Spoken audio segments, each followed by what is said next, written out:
none? No late items? No? Okay. So can we have the agenda adopted as written? So moved. Okay, we have a mover and a seconder. All those in favor? Carried. We have some water matters, and I believe, Sean, are you? Oh, sorry, I missed that. I went too fast. I'm sorry. Adoption of the prior minutes for the Committee of the Whole of July 23rd. I have a mover, a seconder, and all those in favor? Carried. Sorry, guys. No minutes arising out of the prior minutes, no business. So we'll go right on to water matters. And Sean, are you speaking to the Yes. irrigation shutdown and canal shutdown?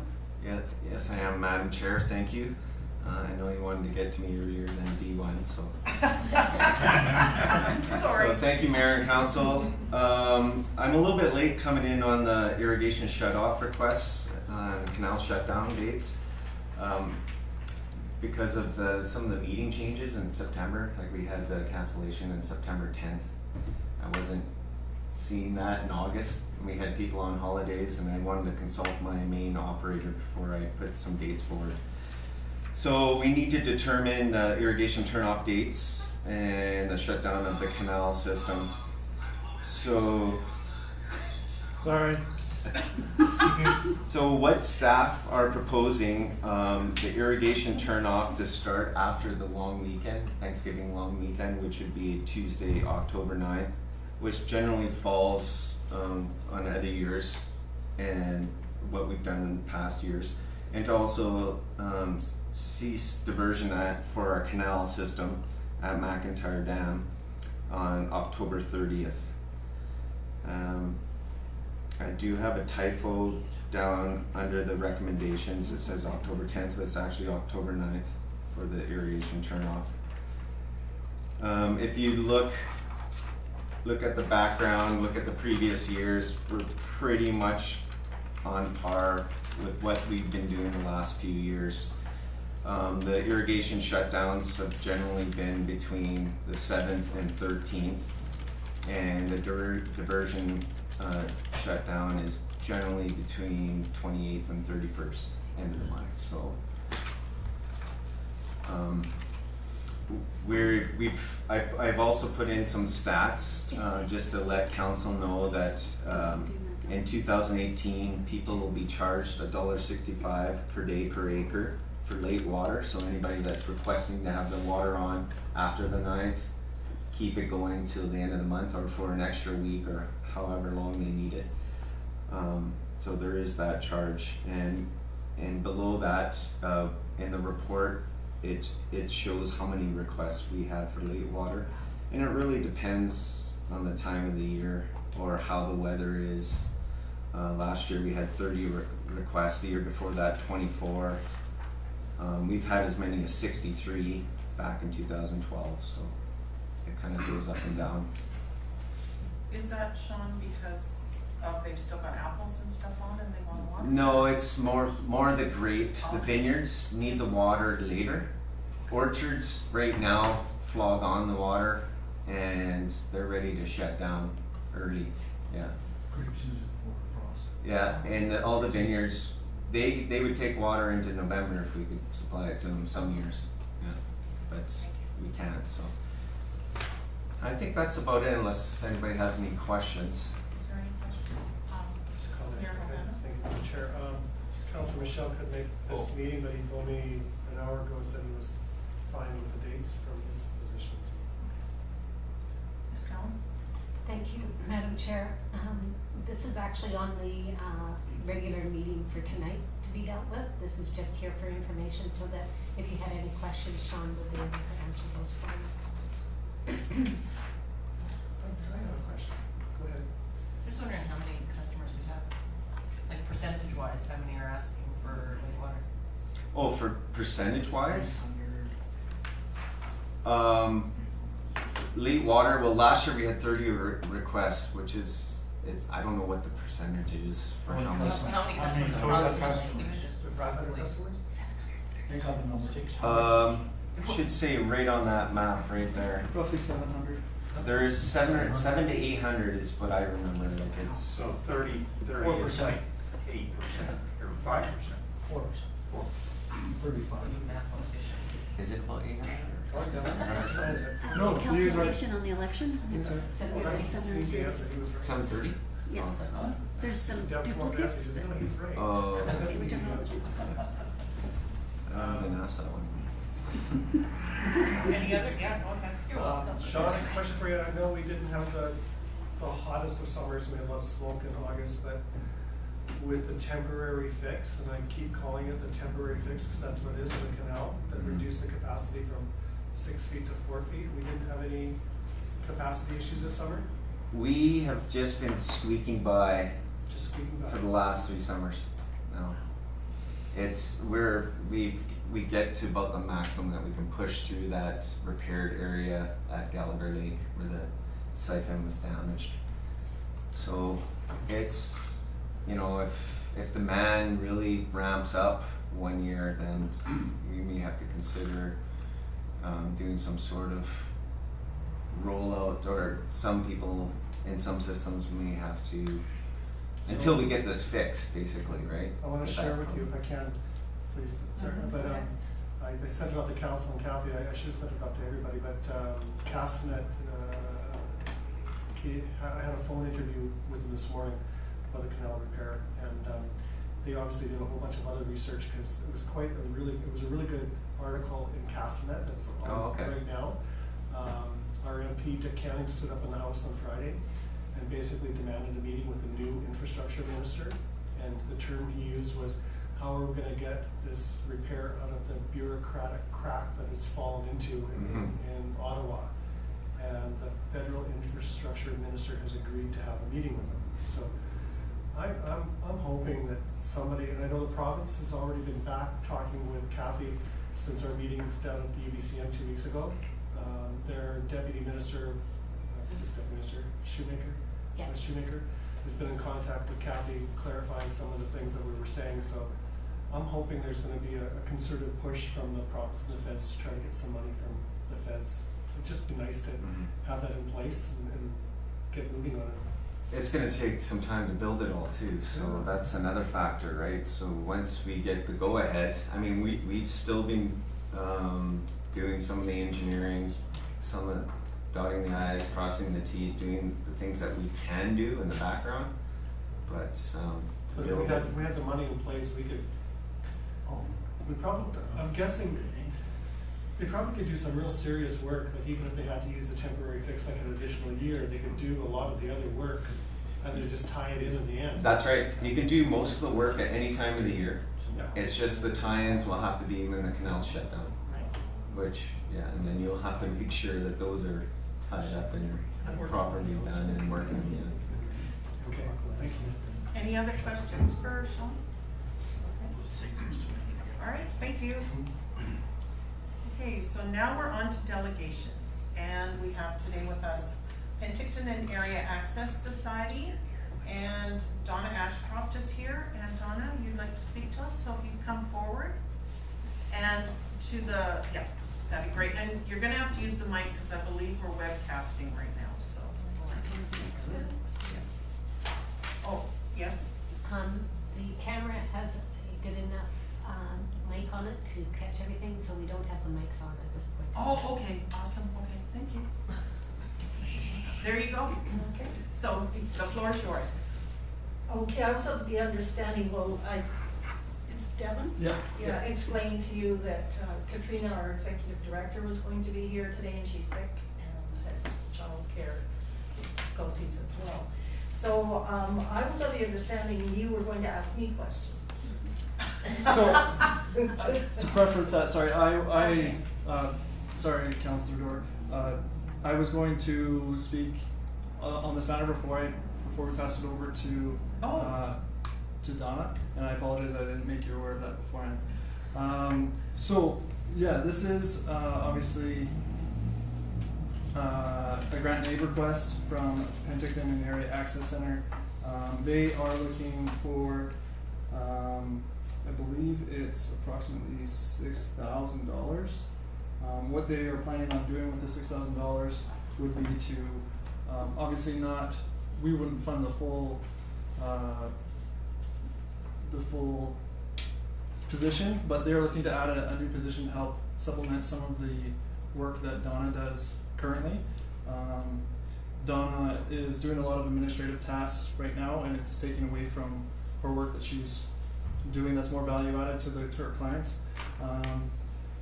If you go to page 6 of 31 on your agenda package, page 6 of 31, and then also question 6, it's sort of the outcomes are as follows. That's a really good basis of what they're looking for. I guess that they're looking for 10 additional hours per week for an admin staff to come in and be able to take clients and do more of the administrative stuff, so helping them get on disability, take them to the doctors and get them checked out, all that little admin stuff that now Donna wouldn't have to do. That being said, I also put in the report our current levels of grant and aid of what we have available.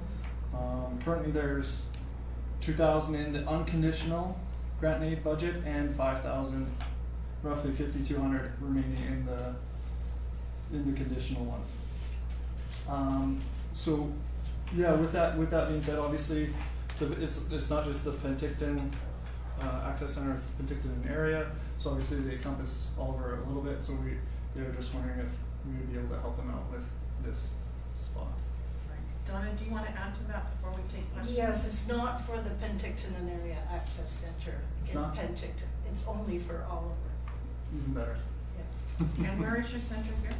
I operate out of Park. the Park Drive Church. Okay. We rent the office space there. Okay, so we have a couple questions for you now. Sure. Okay, Councillor Mattis. You partially answered one of my questions. I noticed on page 5 it says the South Outreach Program covers the areas of Oliver, Suez, Kearney, and Princeton. The amount you're asking for is specifically for Oliver, Yes. and you have asked for amounts from each of the communities? Well, we've asked the regional district. Okay. Yes, and they provide offices. The Osoyoos provides an office at Work BC. No, I understand that. I'm Yeah. asking about the funding. Have you asked Yeah. Suez for funding and Kearney and Princeton? No, because we're only there a short period of time. We're only there once a week in Osoyoos and twice a month in Caribbean. And how often in Oliver? 3 days a week. 3 days. Is there other questions? Councillor Schwarzenberg. Thank you, Madam Chair. Just looking on the chart on page 4 here, it said, last year you had a small surplus, but the year before you had a deficit of $18,000. So do you have funds that you can draw from when you run into a deficit, or is that just an ongoing thing that you have to fundraise the next year to cover the deficit from the year before? I believe we have to fundraise, but So- Devin was saying that any questions that I can't answer will go to Katrina, our executive director. Go ahead, Devin. Thank you. Also in this report is on the very bottom of this report is page 25 talks about their balance sheet. So you can see from their balance sheet that they roughly have $215,000 in the bank. So they're able to, from my understanding, is that they're able to supplement a little bit of the funds that they've received from prior years to be able to offset current years, and they're able to float it a little bit, but they are budgeting every year. And with the budget, they budget not a surplus, obviously. They just have a net deficit of 0, and so they are looking for this position so that they can try to fund it going forward into the future. Councillor Mattis. Question through to Mr. Wanna. You've mentioned in your report that the remaining amount in the grant and aid, if I can find it here, was. And we have 2 different departments for grant and aid, one segregated. Yeah. Does this fall under both or only one of them? So if it meets the requirements for conditional, it meets the requirements for unconditional. So unconditional is essentially if an organization comes in and they don't meet the requirements. So say if we give them funding through another place like the museum last year, was it the museum or? I believe it was the museum last year. We give them funding, but they had an additional amount that they weren't expecting, so they came to us And because we had already given them funding, they don't qualify for grant aid, but under the unconditional, they do. So I guess further to that, would this qualify under conditional or Yes, it would. unconditional? It would qualify under the conditional. Under conditional, so the total, okay, is a Okay, Councillor Swanton? Thank you, Madam Chair. And this is through to Mr. Wana. I believe that the idea of the grant and aid program is for one-time applications, and this seems to be like it's an ongoing operational thing year after year. So after this year, how do they fund this position, or do they have plans to fund this position somewhere else, some way else in their budget after this year? That was my concern as well. That's definitely a question I'm gonna have to ask Katrina going forward on that. Thank you. Any other questions? Mayor Clement? Thank you. I'm just gonna pick your brain if you can even think to remember, but traditionally in the fall, other than, like, you might get a field hockey team or a volleyball team, somebody going up to provincials that might be showing up here. It's usually springtime, we get the hockey teams coming here, the basketball teams, they make it to the provincials, they ask for a grant team. So I don't know if you can think of anything that would traditionally fall place in the fall, but the other one too is that we had talked about it, and I think we did, but like this year, we always have the fireworks down and do we now have that as a line item, or? Yeah. So that's not coming out of grant aid this year, because we've already got that one taken care of, but, I mean, it's September, right, so we've got October, November, December, we've got a quarter of the year left, and we don't wanna go down to zero if there's a request there, but, okay, that's good. Councillor Ventimiglia? So we jumped right into questions, but thank you, Donna, for coming this afternoon. I think Councillor Schwarzenberger, you as well had the opportunity on the Food Action Advisory Committee, got to work with Donna for the last couple of years, and for sure, without a doubt, the Access Center and the services you provide fill a need. I mean, definitely. She's taking care of clients that have no one else to take care of them, that fall through the cracks, that don't meet interior health, social worker responsibility, that sort of thing. So personally, if there's a way that we can help, it would be nice to see us do that. The majority of your time is spent in Oliver, a bit is spent in Osunis, a bit in Keremeus. It might be nice, and maybe that's something Katrina can look at, if there's any way to get funding from the other communities, even if it's kind of proportional based on how much time we spend in each community. And I thought the same thing that you thought, Councillor Schwarzenberger, that our grant and aid policy is meant for sort of one-time use type thing. It's not ongoing, but I knowing that we're close to the end of the year, I think that it would be quite nice if we could help in some way, at least to get you started down the right path, and knowing that your organization would be looking for more sustainable funding down the line. For sure. I just wanted to add that some of the, if you can read it on here on the pages that I sent out, that, and I have a story if you want to hear a story. Sure. Want to hear a story? Yeah. Okay. We like stories. Okay. A young woman, she's age 18, was referred by one of the churches through her grandmother who attends there, seeking financial support to care for her severely epileptic granddaughter. And her parents, child's parents, mother diagnosed with bipolar disorder, living in another town, father working 12-hour shifts, neither able to provide the daughter's needed 24-hour supervision and support. The grandmother provided extensive applicant-informed history, trauma history, and we applied for PWD, Person with Disability, I do the applications and do the assessor report.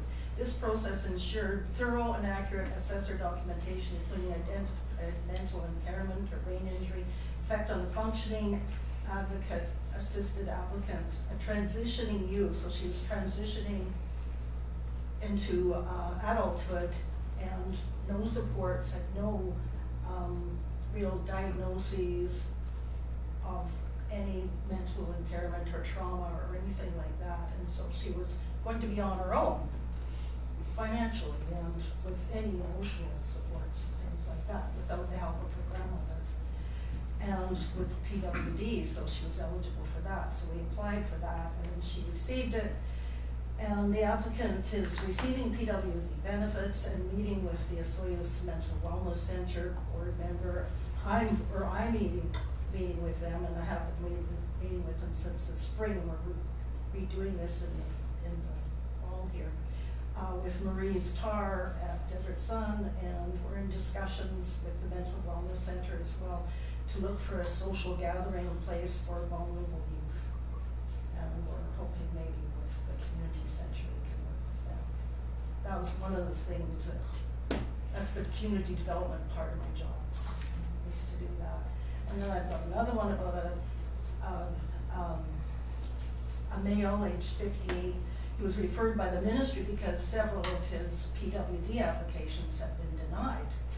3 of them because they weren't filled in properly by the doctor and didn't know all the information. So I did a biopsychosocial history and trauma history, and many things had gone wrong. And he had severe learning disabilities that were diagnosed. Age 7, he had his sister died in a motor vehicle accident. He was in months in a coma and then died. And then his father was brain injured, and then he was moved along in school, and the mother withdrew the son from the school, and he helped her work in their business, and then the mother became ill when they quit the restaurant and the business, and then she died, and he went into a deep emotional trauma. And then he moved at age 40. He moved in with his father providing home care for 14 years. He was ascending and descending stairs, many stairs, tending on an ailing father, in addition to housekeeping, landscaping, cooking, providing 24/7 emotional support. And in 2000, he began experiencing blackouts and dizziness. In applying for PWD, we did the documentation of his trauma history, and the physician added a few new diagnoses that he hadn't put in, the ones that were denied. And so he's receiving PWD benefits now, but he's also still very isolated. And that brought us to looking into a men's shed, which was another project that's mentioned on here, with Marty's Tar and Desert Sun Counseling and Insured Health for these men that are single, at home, on disability, or isolated, depressed, and there's many of them out there, and looking for a place where they can gather for social activities. So those are a couple of things that I do. Just a quick little comment, and I guess in support is, prior to being on council, I sat on the Employment Assistant Appeal Tribunal and heard many appeals in Penticton from people that applied for PWD, and they were 9 times out of 10, they did have an advocate there from the Access Center, and it made a difference because quite often, as she alluded to, they would not have paperwork filled out. It's not that we could tell them, but just by having an advocate there, we could tell them what was wrong through our questions as to how to fix, so that the next time they would be successful. So that having an advocate there, they would not have that happen. It's a real valuable service. I do a lot of those CPP disability ones that are denied. When you haven't got any support to fill them out. Tara and I, we work with adults and children with developmental disabilities, so all of our adults are PWD, but in our case, and just many times, some of them have a great intellect, but they, bureaucracy, they can read things, but they may not comprehend what they're reading, and exactly. if they don't have a support system helping them, then they're lost. And so I understand what you do, and I think it's a valuable Right, and the resource. CPP disability is a lot of people, men and women, come for support around that. And a person with disability pension, I mean, is so minimal. Like it's, Oh, I know. it's a support, it helps, but it's just over $1,000 and who can live, it's really difficult. Thanks. Okay, go ahead. Based on our discussion, I will move the recommendation that council accept the report for information and that the item be discussed further in the regular council meeting. Second. All those in favor? Okay. Thanks, Donna. Thank you. So I guess once it's gone through the regular meeting, someone will get a hold of Katrina and let her know, okay? Thank you for coming Oh, and thank you. sharing, okay? Okay. Next, we're on to business. Spartan Street sidewalk update and proposed lighting. And Sean, I think you're speaking to that. Thank you, Madam Chair. I thought I would bring forward a report just to give council a bit of an update on Spartan Street and some consideration to purchase some additional lighting to finish the project off. So, what options we have right now are to add 5 additional lamp standards with lights and electrical for additional approximately $10,000 for completion this year, or for staff to include the extra works into the general capital budget for construction in 2019. Staff recommends spending or trying to find the money and spend the extra $10,000 to provide the lighting for this year because we've taken away 2 of the lights. We had to do some. There were some Fortis BC pole removals, which we had lights on. There's some reconfiguration of the poles, and now it's taken away some lighting in that area. And now that we have that parking, it would be nice to have the lighting there.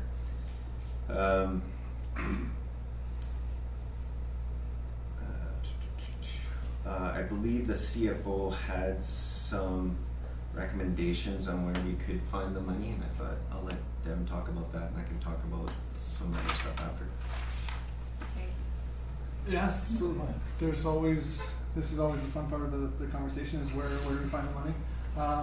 So with that, there's a couple of buckets that we can take it from. Obviously, we have reserves that we can take it from, as well as we did have half of that non-market change. So half of the non-market change going to policing. That's roughly $65,000, with the other 65 being unallocated. So that's going to go into our general reserves. So that amount could be, if you don't want to throw it all into general reserves, that could be allocated a little bit here. But yeah, other than that, there's really reserves or that non-market change. Councillor Mattis has a question. Yeah, I have a few questions. We attempted to dispose of the light standards from the Main Street. Did we get rid of those? And if not, is there any reason why we could not get heads for those and use them up there? I know that the issue with them on Main Street was the height, but I don't see that as being an issue where they would be needed in this particular case. No, I never thought of that, but they aren't in the best shape. They were the original poles that went in when they did the revite in the late 80s, I believe. They need to be painted again because they're originally green. We painted them black, and then this is why we went to new poles for the height and the powder coating, which will last a lot longer with the color and stuff. I don't know if they'd look the best there, but we could. That could possibly be another option, and we would have to source some light heads for that as well. I guess what I'm suggesting is maybe you could look into it a little further, possibly. There's still be some costs involved. So, yeah. On the money side, is there? Are we expecting we're 3/4 of the way through the year? Are we expecting surplus anywhere? Are we going to break even on the budget? What do we see at this point? I couldn't answer that educationally right now. Right now, the last that I looked at was in the end of August, and yeah, we're anticipating to have a little bit of a surplus. Yes. So if we had a surplus, that funds actually could be diverted without council permission. Not really, because this is capital projects are different than operational, right? So if a capital budget goes over, if any capital project goes over what is anticipated, we actually have to come back to council and be like, hey, this capital budget went over. Operationally, yes. So like we did a project operationally, and there was surplus in that budget, then we wouldn't need to come to council to ask for. But because it's an individual capital project, we do have to ask. That clarifies that. Okay, Councillor Schwarzenberger, just making sure you was there. Thank you, Madam Chair. As I recalled it, Mr. Wana, that project was $135,000 worth of taxation and the rest was reserves, I believe. I can look that I up. think that closed, maybe. But if we took the balance, the $10,000 out of reserves to get this done immediately so that we have the lighting as it says in the report, it's getting dark earlier and getting that section of road lit, then we could, in the budget in 2019, allocate $10,000 to replace those reserves. Is that not correct?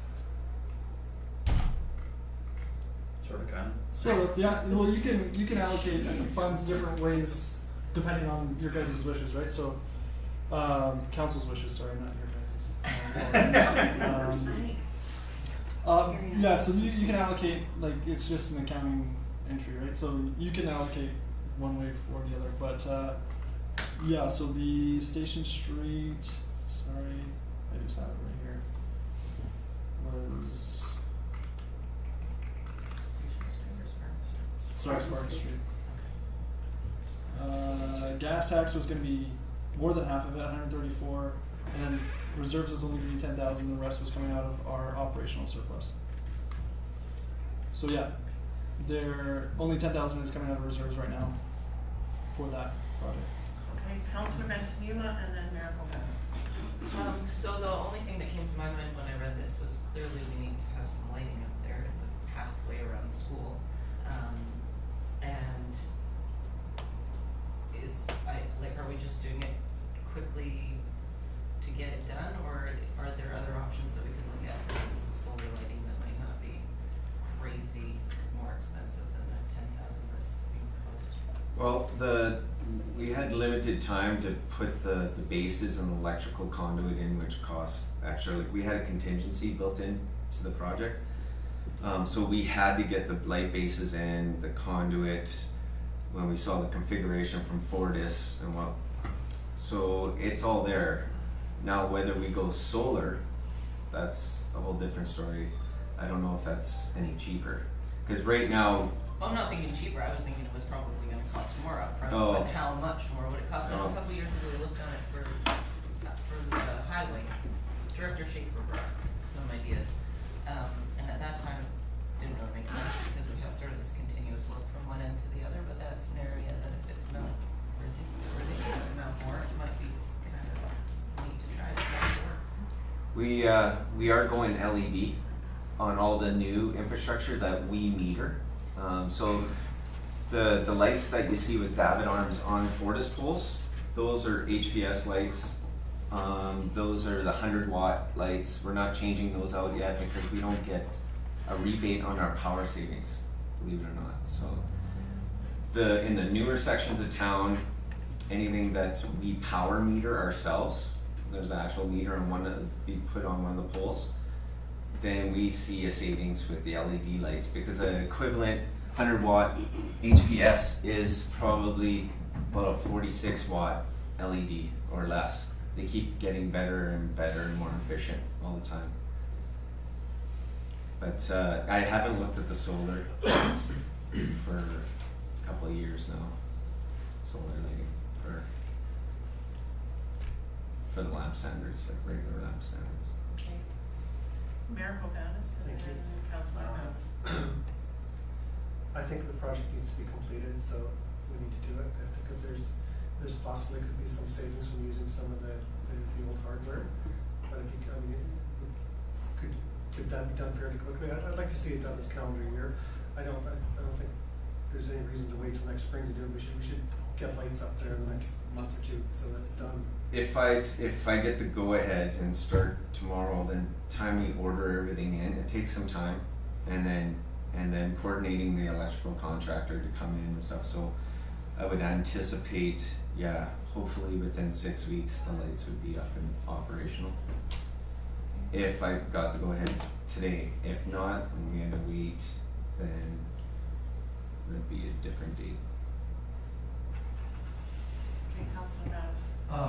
My preference would be to delay this for 2 weeks, get a more comprehensive report from the Public Works Director regarding the use of solar or LED or whatever the case may be, and the feasibility of the number. If we need 5 and we took down 10, are there 5 serviceable with a coat of paint, and what would it cost to get new heads compared to LED or solar or a complete new system? If we can accomplish what we want to for half the money, we should be looking at doing it. And I don't think a 2-week delay versus 6 weeks versus 8 weeks is not a huge difference. No, I can handle a couple of weeks. I'm just saying that It's 3 weeks. project needs to get done. 3 weeks. Next council meeting is 3 weeks from today. Still, it's, Okay. that's my own take on that, whatever the rest of council wishes. Sean, go ahead. Yeah, and in the report too, we've received some calls from Mhm. the area residents, so I just thought I'd mention that I've heard from a few too, Yeah. that it's very dark, and with what goes on up there, there's they really would like some lighting. there's some properties in that area that are, yeah, Councilor I won't say. Well, do we have to wait another 3 weeks till the next council meeting? Is there any way to have information by the end? Well, I could provide information sooner than that, but We need to make a resolution. I don't know what Ms. the rules Cowan? are. Thank you, Your Worship. Whoever I am, it's okay. Madam Chair? Your Oh, guest good. worship? Yes. Direction is given to us through resolution or bylaw, and you do it at a meeting, so it can't be done through an email or And we anything couldn't like have a that. special meeting. We could have a special meeting, we could call a special meeting, but I'm not sure how long it's gonna take to gather all the information for you to make an informed decision also. So, Can you give us any ideas? oh, I could provide information within a week. Yeah. Make a motion. Send it back to staff. Well, if that's the case, I believe that we should have all the information available in order to make an informed decision. So I would, if necessary, make the motion that staff provide a more in-depth report regarding the lighting situation on Spartan Street and share that information with the CAO and council as soon as possible, so that we could schedule not an emergency, but an interim meeting if Special. necessary to make a decision. We could have an 8 o'clock in the morning meeting and get it over with. Yeah. Because it's a 5-minute meeting. And just tentatively schedule for next month. We'll wait till Wait, we I'll second the motion. Now, do we have any more questions on this? One last question through to Devin. If, based on what you said with the money coming out of operational surplus, that doesn't change anything in terms of where the money can come from? The original funding for this came out of operational surplus. Yeah, well, it's really just a shell game, right? So if we do have an operational surplus, right now the policy is that we direct it into general reserves. But if we take it out of general reserves, it's essentially Same thing. same thing, right? Okay. So it's just, they have to be 2 separate transactions, but you could essentially say. We have the money to do this. It's Oh, just- it's just a absolutely. matter of whether we can save some money. That's what we're looking at. I would just, Yeah, go ahead. make sure, because it's not explicitly written there, that we're not just looking at repainting the old poles, that we're also looking at the solar options. LED, solar, whatever you can dig up in a hurry. Hamster. Hamster. Whatever. Wheel. Let's get all the information. Devin on the wheel for half a day. I need to exercise. Keep- Any other questions or comments? Okay, I've got a mover and seconder. All those in favor? Opposed? Carried. Right.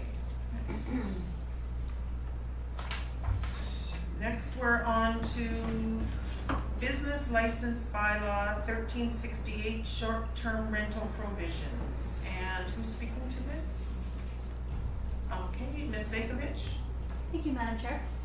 The report before council this afternoon is to entertain a discussion with council regarding the terms and conditions that are contained within the new business license bylaw 1368, and to receive some direction from council if we choose to move forward on some options. The options before council are to not amend the business license bylaw, to amend the business license bylaw to include short-term rental license terms and conditions that speak to owner-occupied vacation rental operators, or to refer back to staff for some information. So we have some options there. Just as a background, at the November 27th meeting, council adopted the new business license bylaw, which included new provisions with regards to short-term rental licenses, terms and conditions. Following that, staff did some searching online and just to see what kind of businesses were actually out there in Oliver. We found 25 businesses online.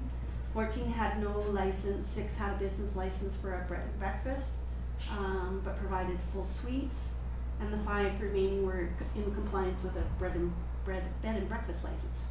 That's hard to say. We sent correspondence to all of the short-term rental vacation properties that we found, just to advise them of the new terms and conditions, to outline that they may be required to pay additional sewer water fees, and included a business license application if they didn't have one, and to actually try and assess what they actually had. You know, looking online, you know, the posting could be old, that maybe the information wasn't up to date, so it was really an opportunity to just start a dialogue with the business owners, and it's been actually very fun meeting a lot of business owners in Oliver. They're calling and coming in to see me, and so that's been great. We've heard from 13 owners with various outcomes. Some never followed through with the operation, so the posting's still online but hasn't been taken down. Some are disputing the request for the, not so much the business license, but the requirement for the $750 because they're owner occupied. 2 operators have come in and are in compliance and have paid the $750 deposit, and 1's in process at the current time. 2 short-term rental operators have met with me, and I've had a good telephone conversation with another, and they're just wondering about maybe the provision where it could be included that speaks to an owner-occupied type of a rental. Some short-term rentals that people don't live in the dwelling, they might not even live in the community, so there is that problem with rental when there's nobody there to attend to the issue firsthand.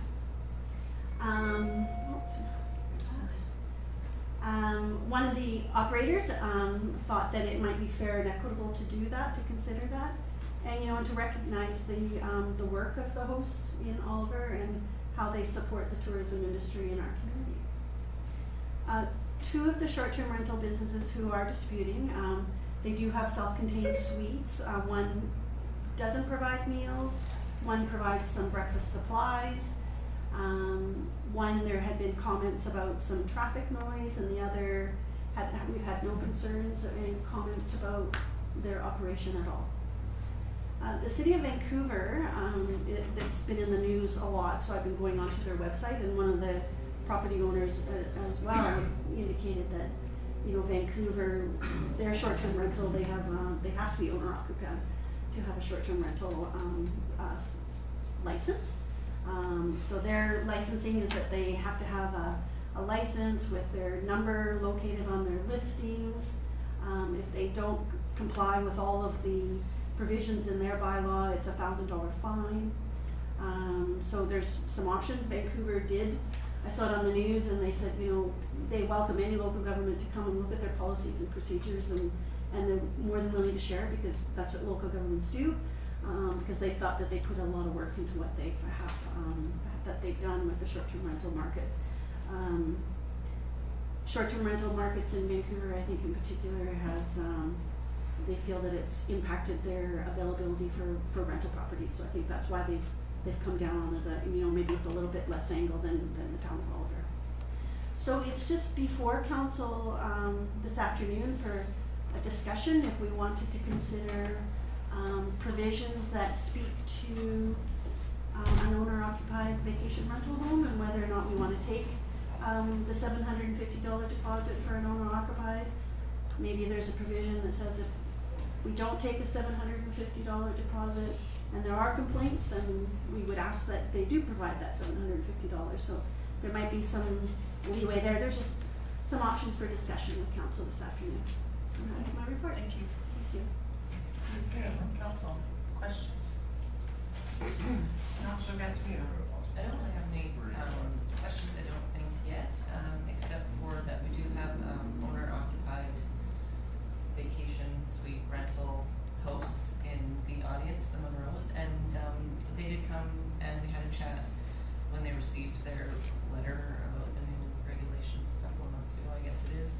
And I said to them what I'll say now, we didn't even have this discussion about owner-occupied versus absentee owners, because I mean, none of us are vacation rental landlords. It probably didn't even occur to us to have that conversation, but there really are some differences between suites that are just rented out and the owners are from out of town or live out of town, versus somebody that they live upstairs and they're hosting guests in their basement and they have to, you know, whatever goes on there as well.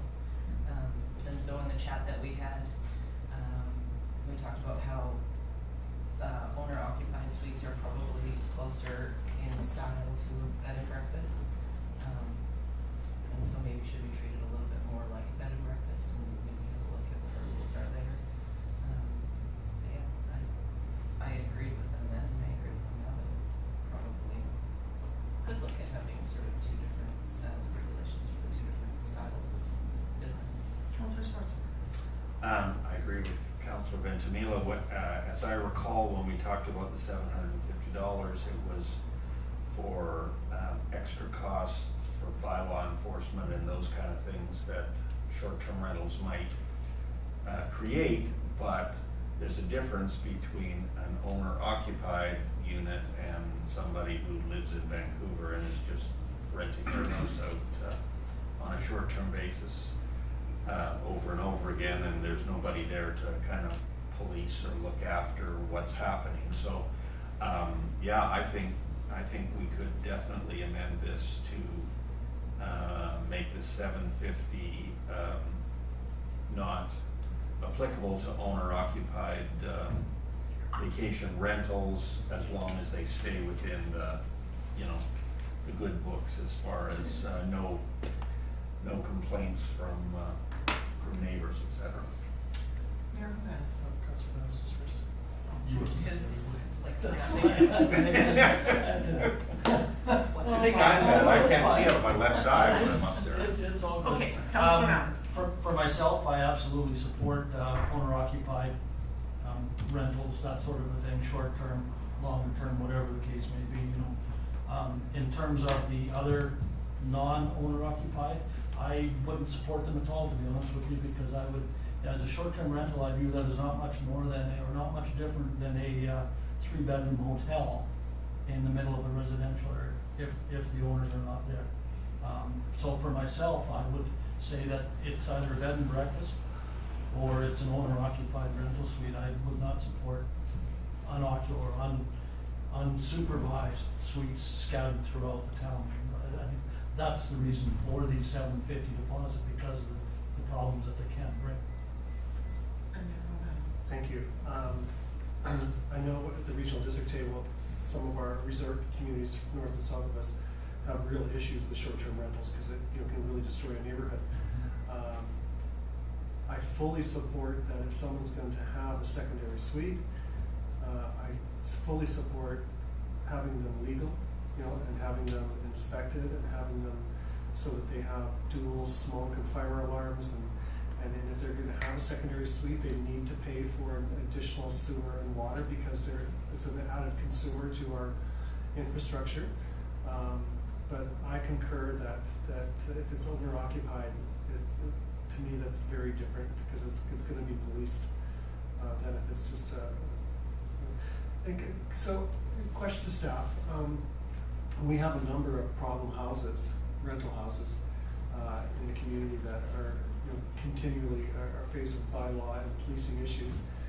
But with the short-term rentals and the B&Bs in neighborhoods, correct me if I'm wrong, but there isn't a lot of complaints coming forward to the front counter for these operations in neighborhoods. For the most part, they've been run pretty quietly and professionally, yes? Madam Chair, thank you. I would agree with Mayor Hovanes, because bed and breakfasts are owner occupied as well, right? So they're there to manage the guests that are coming in and out, and they can attend to any issues in a timely manner. I think important things to keep in mind is that, parking should be contained within the parcel, so those are things that we would need to make sure they're kept in place, that they're not spilling out into the neighborhood, because sometimes that can be an irritant to neighbors as well. Go ahead. I have a question as well. Do we have fines for those who are non-compliant who don't come in and get a business license and just continue to operate? If not, I like we put it in our Vancouver's plan here. enforcement bylaw. Go ahead, Ms. Allen. Thank you, Madam Chair. There is a ability to fine someone for not having a business license. Yes. Yeah. Yeah, because that's kind of Yeah. almost the main part of the little information that we're going to keep, and it Yeah. seems reasonable, seems you do have people that are totally above board and coming in and doing everything they need to do. Councilor Nass. I certainly appreciate the information regarding Vancouver as well. I'd also like to, I guess at this point, I would make the motion that refer back to staff for additional information regarding our neighboring communities, what the Pentictons and Osuyases and that sort of thing have in mind, or what they are currently doing, and some of the issues that they're having with what's going on with the bylaws that they do have in place, whether they're effective or not. And then bring it back to us for further discussion when we have a bunch more time. Just one other note that I'm just reading through my notes here from before. One other thing that came up in my conversation with the Monroes was just around signage. I guess our home-based business, we're allowing a different size sign than short-term rentals, and so that's making some home-based business, right? It is. Seems like there probably should be some uniformity, and also probably something that didn't even occur to us when we were doing this last time. Anything else for the motion? Go ahead. Thank you, Madam Chair. If we're gonna ask, council or staff to look at this and bring back further information, possibly you could also bring back information is it even possible for us to say that someone who doesn't live in the area can't rent it out a month at a time, short term? The legalities of us saying, no, you can't do that. So do you wanna put that in the motion, No, I think just or? legalities of. Well, and So, Of short-term rentals to unoccupied. Or, no, That's not in the one, you can just leave it at legalities, period. Yeah. it's more to do with Well, it's out of town legalities owners. of- well, that's unoccupied Yeah. buildings, Yeah. homes.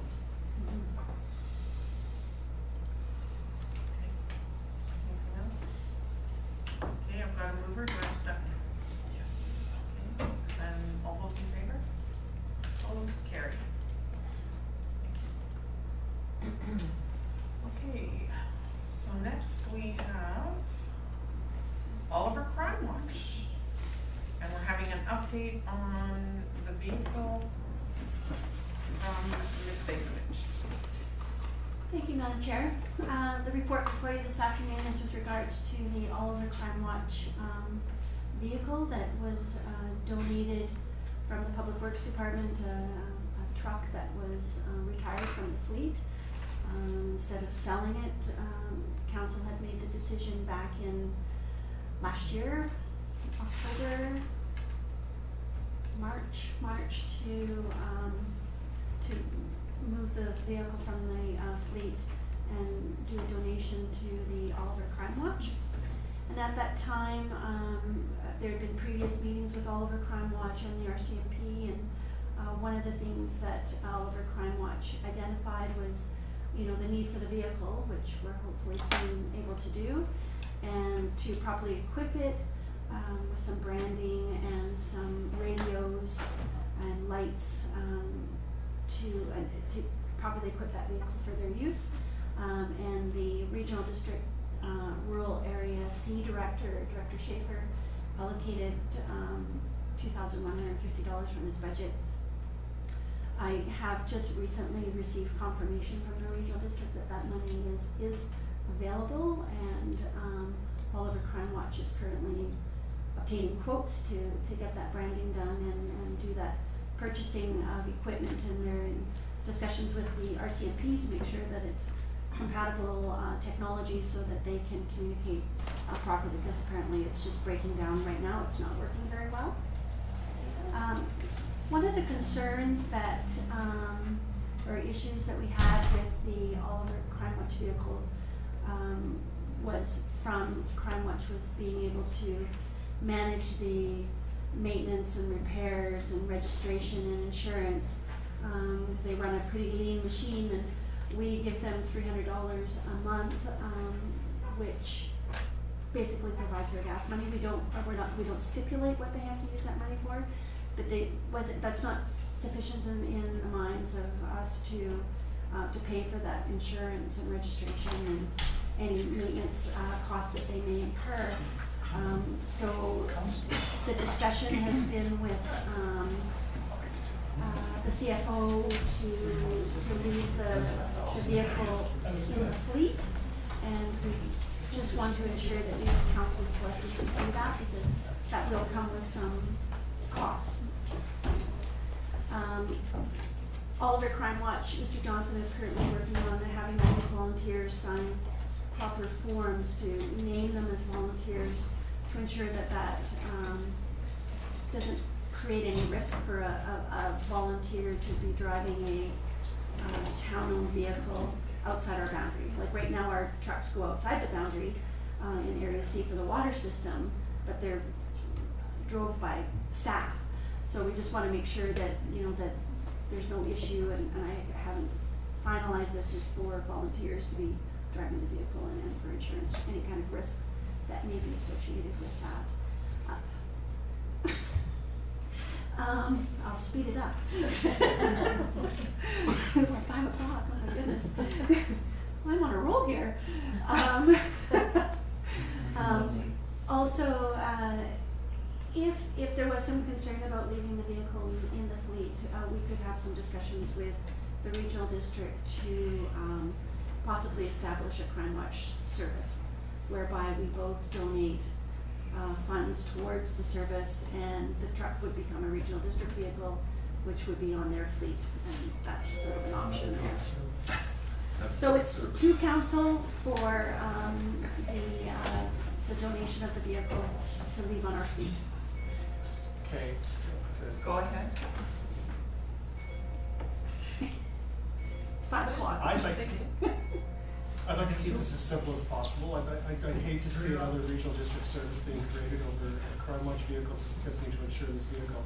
It's an aging vehicle. I think if at all possible, if we could put it into the fleet just for the economies of scale of having it part of the fleet, and some of the maintenance can be done internally, like oil changes, that sort of thing.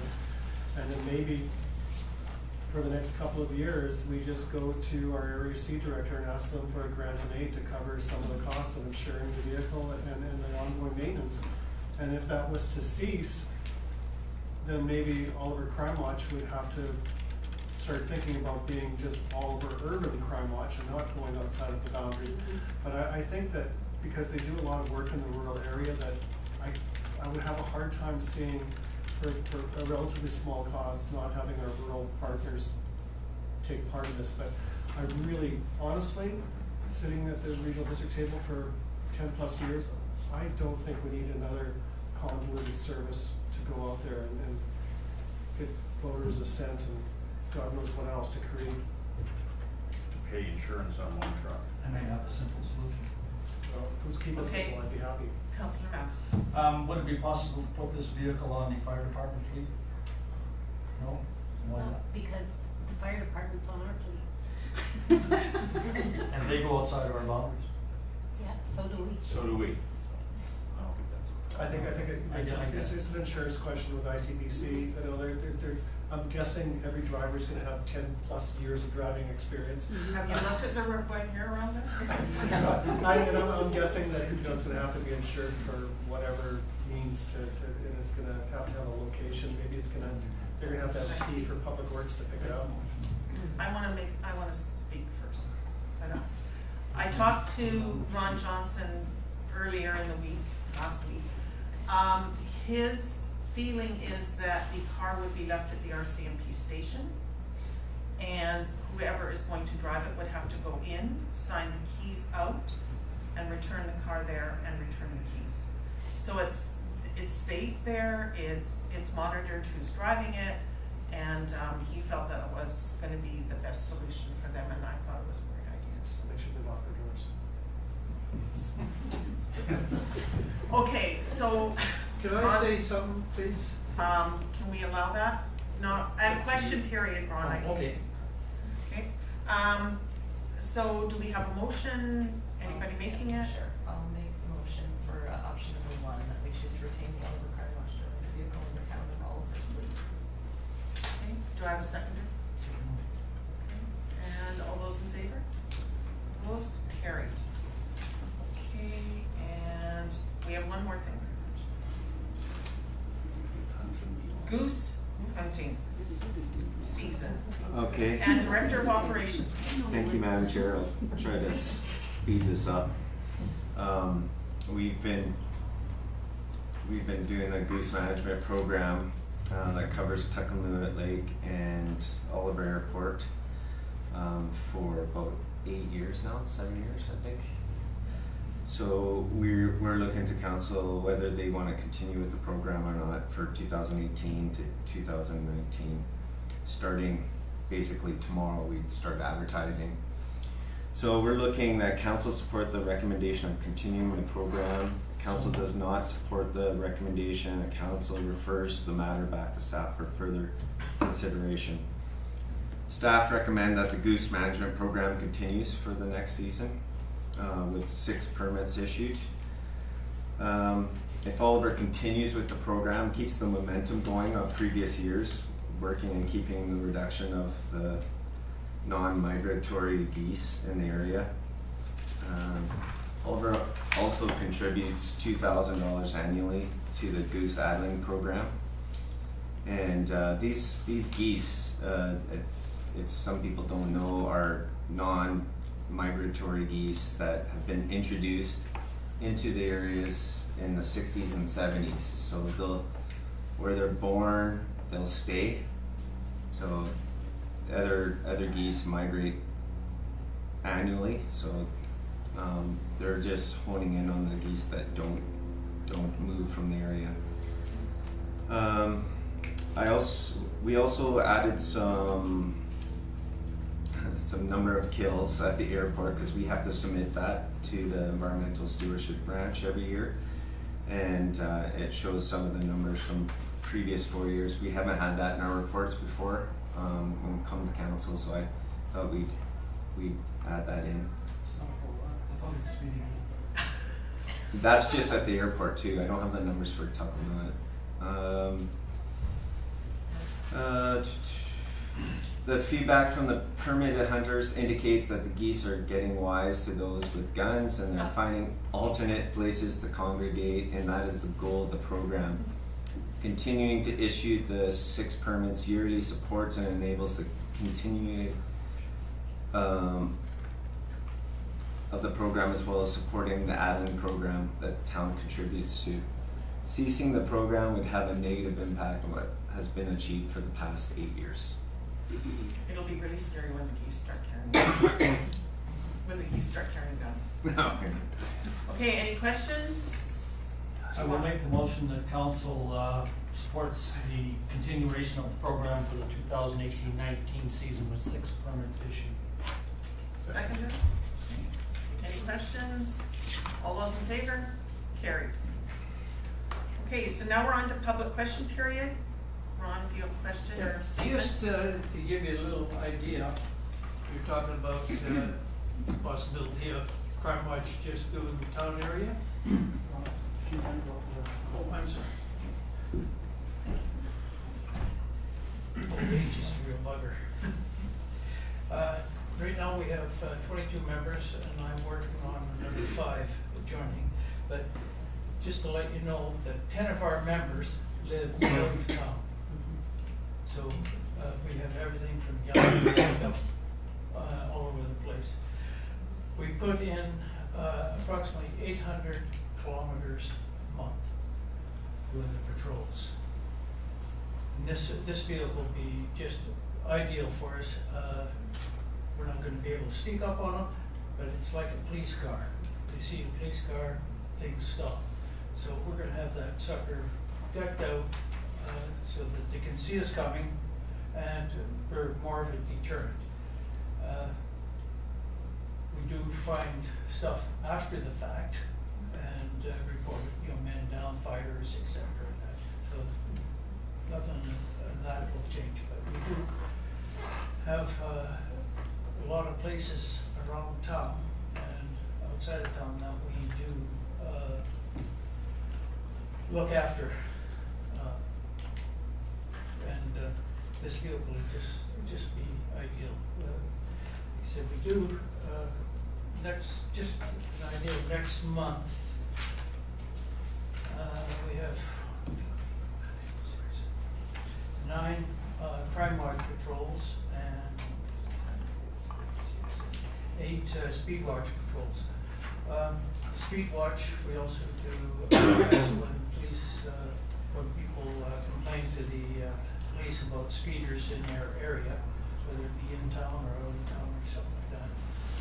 We send out patrols and usually do 3 patrols in each area and pass on the information to the RCMP and also the town. Okay, Just to let you know. thanks. Anybody have any questions for Ron? Any questions? I look forward to my date tomorrow night. You betcha, pick up at 7. Oh, Thank you very much. all right, thank you. Any other questions from the media? Anybody? Okay, thank you, and I look for a motion to adjourn. And all those in favor? Thank you. And we're going into a closed meeting now, so